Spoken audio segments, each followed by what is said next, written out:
18 سال پردیس گزارنے کے بعد باپ جب پاکستان آیا تو بچوں نے اپنے باپ کو گھر سے باہر نکال دیا۔ 18 سال اس شخص نے لندن میں اپنی زندگی گزاری اور آج یہ شخص پاکستان میں سڑکوں پر اپنی زندگی گزار رہا ہے۔ آخر اس کے بچوں نے ایسا کیوں کیا؟ اور جن اولادوں کی پڑھائی کے لیے اس شخص نے 18 سال لندن میں گزارے، جن کی پرورش کے لیے، جن کی زندگی کو بہتر بنانے کے لیے زندگی 18 سال لندن میں گزار دی، آج ان بچوں نے اپنے باپ کو قبول کرنے سے انکار کر دیا۔ جن بچوں کی پڑھائی کے اخراجات یہ شخص 18 سال باہر رہتے ہوئے برداشت کر رہا تھا، یعنی بچوں کی مہنگی مہنگی پڑھائیاں بچوں کو پڑھایا، بچوں کو اچھے سکول میں پڑھایا، بچوں کو اچھے یونیورسٹیز میں پڑھایا، اچھے کالجز میں پڑھایا اور بچوں کو اس مقام پر لا کر کھڑا کر دیا کہ بچے اپنا کام کر سکیں، بچوں کو کسی کی غلامی نہ کرنی پڑے، اور بیوی کو 2 گھر بنا کے دے دیے، دونوں گھر بیوی کے نام رکھے، اپنے نام کچھ بھی نہ رکھا۔ جو دولت یہ شخص کماتا تھا پاکستان بھیج دیتا تھا، جو پیسے پاس جمع ہوتے تھے اپنی بیوی کو بھیج دیتا تھا۔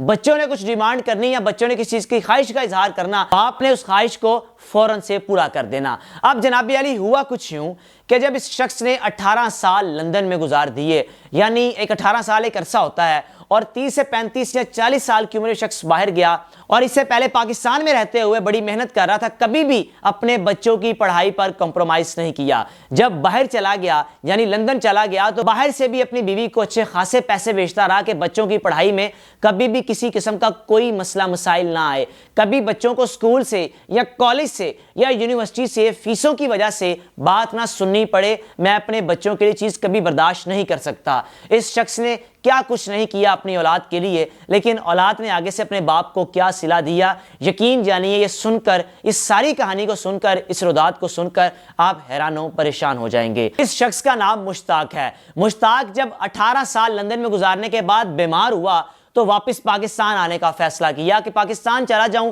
اب مجھ سے اتنی محنت بھی نہیں ہوتی، آخر کب تک میں اتنی محنت کرتا رہوں، بچوں نے پڑھائیاں مکمل کر لی ہیں، بچے اپنا اپنا کام کر رہے ہیں، اب جاؤں گا تو بچے میری خدمت کریں گے، جو بچوں کے ساتھ کیا انشاءاللہ بچے بھی میرے ساتھ وہی کریں گے، یعنی میری خدمت کریں گے۔ میں نے کبھی بھی اپنے بچوں کی خدمت میں کسی بھی قسم کی کوئی کمی نہیں چھوڑی، میرے بچے بھی میرے ساتھ وہی سلوک کریں گے۔ بیماری کی حالت میں یہ شخص پاکستان آ گیا۔ پاکستان آنے کے بعد جب گھر گیا، دروازہ کھٹکھٹایا، ملنا چاہا بچوں سے تو بچوں نے کہا آپ کون؟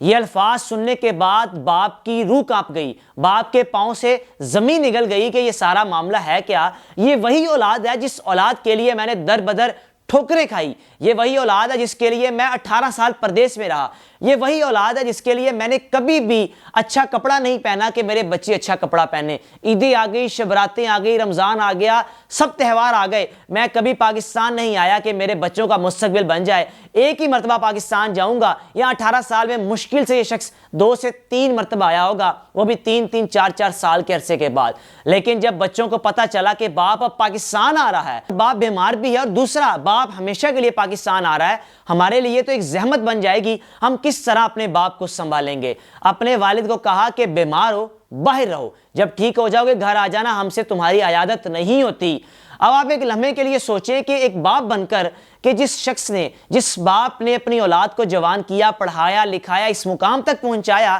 کہ وہ باپ کا سہارا بن سکیں، اور وہی اولاد اگر باپ کو یہ بات کہہ دے کہ آپ کون، آپ ہمارے لیے زحمت بن جائیں گے، تو باپ پر یہ الفاظ قیامت سے کم نہیں تھے۔ اب جناب علی اس باپ کو تو گھر سے باہر نکال دیا، باپ در بدر ٹھوکریں کھا رہا تھا۔ اب آپ کو معلوم ہے کہ اولادوں نے ایسے کیوں کیا، یعنی بچوں نے، اس شخص کی بیوی نہیں اپنے شوہر کے ساتھ بے وفائی کیوں کی؟ بچوں نے پیسہ جمع کر کے پلان کر لیا کہ اب ہم لندن چلے جائیں گے۔ باپ پاکستان آیا، بیمار ہوا کہ میں اولاد کے پاس رہوں گا، اور پیچھے سے اولاد نے بیویوں سمیت، اپنی ماں سمیت پلان بنایا کہ ہم لندن چلے جاتے ہیں۔ جس جگہ کو چھوڑ کر باپ پاکستان آیا، آج اسی جگہ پر اس شخص کی اولادیں اچھے اچھے گھروں میں رہ رہی ہیں، اچھا کھانا کھا رہے ہیں، اپنی زندگی گزار رہے ہیں، اپنی ماں کو ساتھ لے گئے، لیکن جس باپ کی بدولت آج وہ اس مقام تک پہنچے، وہ باپ آج پاکستان کی سڑکوں پہ در بدر کی ٹھوکریں کھا رہا ہے۔ یہ کہانی مجھے فیس بک پر میسنجر پر ایک